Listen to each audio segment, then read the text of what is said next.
Well, hello. Good afternoon. It's really good to see you again this way. Even though we can't see you, we're glad that you can see us. And before I go any further, I'd like to let you know this is Dr. Rich Cozart. He's one of the counselors at A Future and a Hope Counseling Ministry, and he's also the director of counselor education here. And together we're going to be discussing some of the major concerns that we heard from you this past week as we invited you to email us and let us know about some of the ways that possibly we can help you. So we asked people to share with us what are some of the issues that you're dealing with because of COVID-19. We heard many things, but there was a common thread to all of this, and that was that there's a lot of fear out there.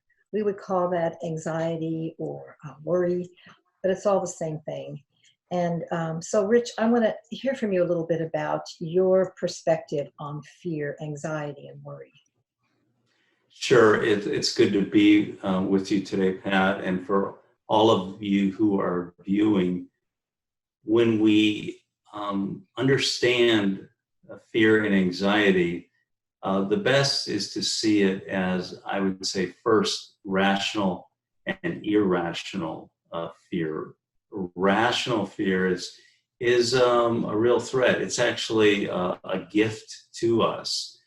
When we're driving and we come up to a stop sign or a red light, we usually stop, and of course we should, because out of fear we realize if we don't, there could be severe consequences.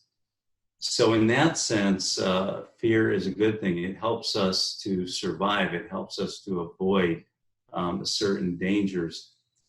On the other hand, fear can get out of control and it can become irrational. As we look at this pandemic and how it's affecting us, I think it's good to see it as, okay, how much of this fear is valid and good and protects us, and how much of it may be catastrophic, overblown, or irrational. Yeah. So yeah, again, that is a common theme that seems to be running through all of us right now. And we heard things. I wanted to share with you some of the issues that came up that were shared with us.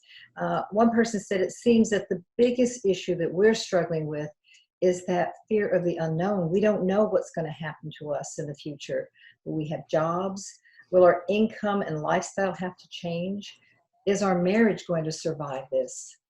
And what's going to happen to our kids? What's going to happen to this country and the national economy? And on it goes.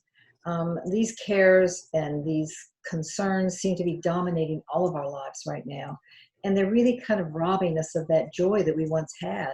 One person actually shared with us that her son developed this severe negative outlook on life right now, and he's become very anxious.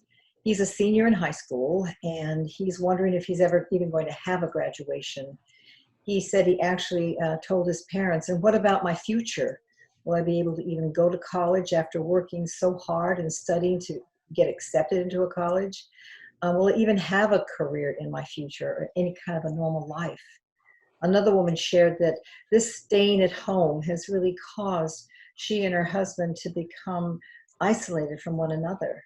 She said it seems that there's so many things that they're fearful to even talk to each other about because I think they're afraid of creating more upset for the other person. She said it's actually created a huge chasm between she and her husband, and she's afraid that things are never going to be the same. She's afraid that things are going to change severely in a bad way for them as a couple and for them as a family. So what would you respond to these issues that people have raised, Rich? Of course, there's several different situations that are being described there.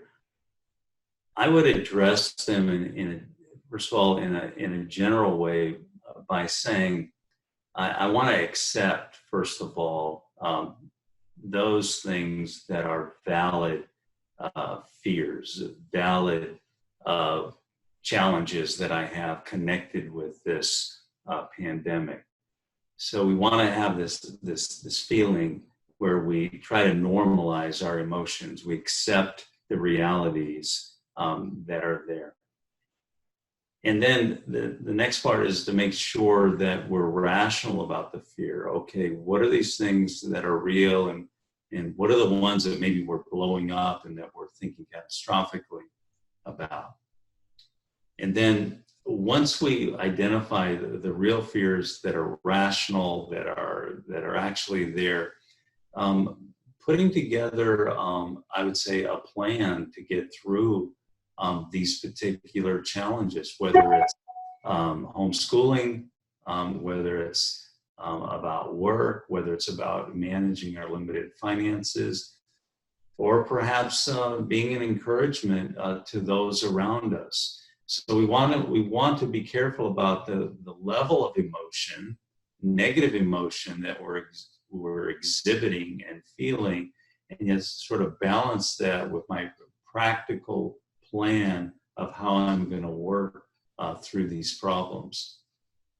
Yeah, that's really good. I think a way to sort of kind of boil it down for people a little bit and give them something that they can kind of hold on to rather than feeling overwhelmed by this. I had another woman share that she has a 13-year-old daughter, and she's obviously doing classes like many of the kids are right now on Zoom. And she said she has a great fear that her daughter's not interested in doing school this way, and she's mostly spending time on her phone. They've all got this sort of cabin fever going on, and she said that her daughter, she's very concerned that her daughter's not learning anything in this way of learning. That for her, the particular personality that her daughter has, that this just isn't doing it for her, and so she's kind of wondering at the end of all this, is she going to have to repeat her this year at school? And, that's a big question mark for many people.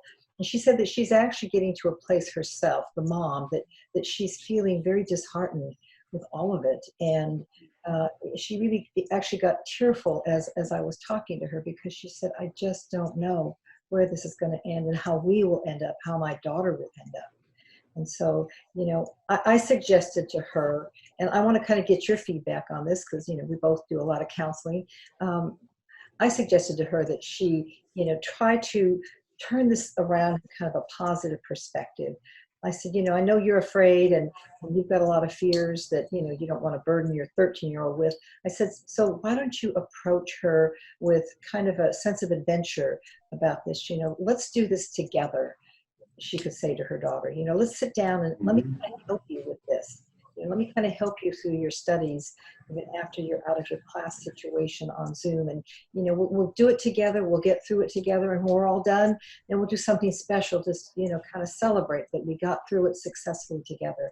So you could do that with her even day to day, that it may become something that she actually looks forward to, spending some quality time with mom and accomplishing something together, that she doesn't feel so isolated and alone in this new kind of learning setting that she's in. What would you say to that, Rich? Well, Pat, I wholeheartedly agree. I think that's spot on advice and counsel. One thing we need to be careful about is anxiety. If it's prolonged, it can descend into depression. Yeah. We have to be careful about anxiety and prolonged depression. One way that we combat that is trying to have, as much as possible, a normal life, maybe for ourselves, our families, which means try to have a normal routine where we have our regular sleep times. We get up at our regular times. We go about our daily routines of getting dressed, making our bed, cleaning up our rooms, whatever our routine might be, and then having regular hours in which we're doing, let's say, schooling or chores at home or things of this nature, and try to be and stay occupied with good things, and if possible, to actually get out of the place where we live, whether it's an apartment or home or a condominium, perhaps a dorm or whatever, and to get out for a few hours a day, get out in the sunshine, get out in the outside, and to be able to have this routine and then until the day is over and we go back and we have our time of sleep. So a regular routine, and including socializing, of course, that's going to be very, very limited with the pandemic, but trying to connect with people that we love. Yeah, I think you bring up a really good point there, Rich, and that is kind of developing a routine, even though it may be a little different from your normal routine prior to the whole COVID-19 pandemic, that you establish a new routine. And you're right, as much as possible to try to keep things as normal as possible on routine. I think all of us as human beings really do crave routine, that kind of normal, the familiar, and knowing that, at a certain time of the day, we're going to be doing classroom work if you have kids at home in that age group. Certain times of the day, we're going to be maybe playing board games with one another, or going out for a walk together, or getting on Zoom or some other telecommunications and communicating with some relatives that maybe we haven't been able to go and visit. And to really, you're right, just establishing a routine so that people, especially kids and younger children, know what to expect day to day, hour by hour, that, things look normal to them. Many very young children, the parents are the center of their universe. And so they look to mom and dad, and if mom and dad are, kind of looking positive and strong and not afraid, that, it builds confidence in them. And we all know from a lot of research that's been done on this that children really do thrive on discipline and order in their lives. And so that does become a really important point.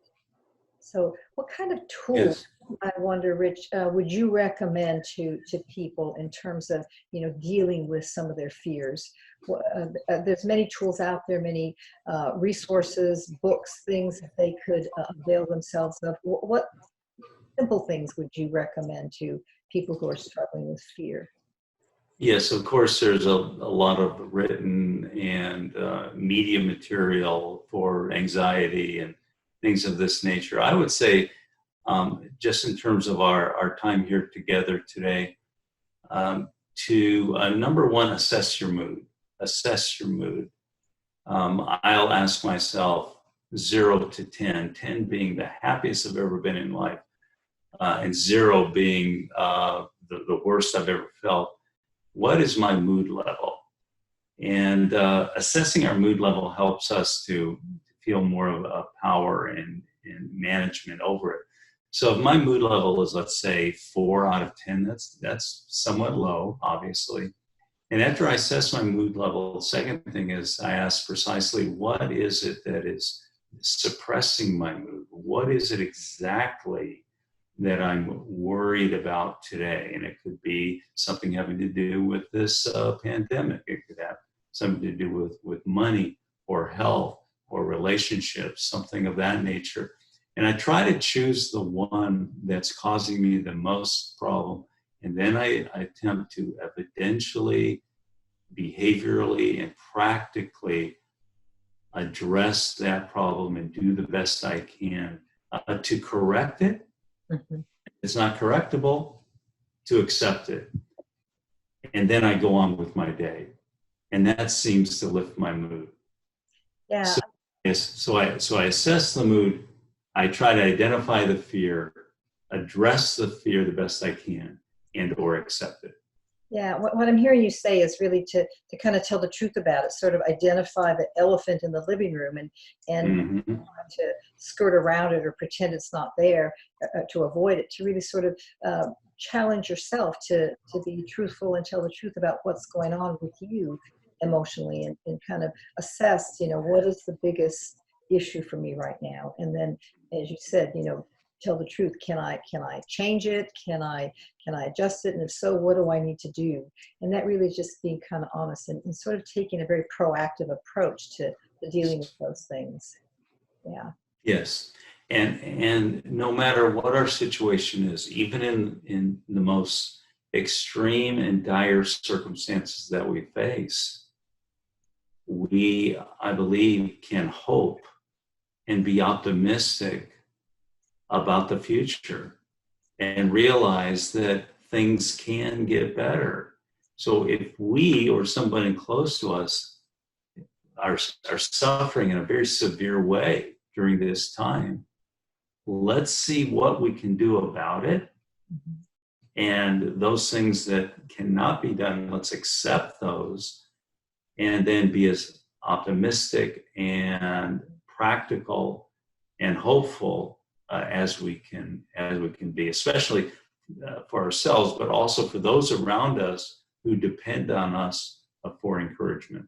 Yeah, that's very good advice. Very good counsel, Rich. And for you out there, as you can see on this podcast, we've put up our address, our phone number, our website address, and the email address that you would use to send in any other questions that you may have. We truly appreciate you giving us this topic to talk about: fear, anxiety, and worry. And we do have tools that we have developed. And so if you would like to send us an email or with questions that we can talk about in the future, topics we can talk about next week, please feel free to do that. And if you would personally like to get some counseling to help you through some of the rough areas that you're dealing with, we know that mental health is a big issue right now with all of this. People are they're feeling like they're at the end of their rope, and the truth is you're not. There is hope, there is future. We will get through this, and we want to kind of leave you with that sense of hope. We can get through this together, but you do need to let people know that you need help, and certainly we are here to help you. So contact us, let us know how we can help, and we very much appreciate you tuning in with us today, and look forward to seeing you again next week. God bless you all. Rich, you want to say a few parting words? Just good to be with you. We look forward to future times together. Great. Thank you so much. Thank you. Bye-bye for now. Bye-bye.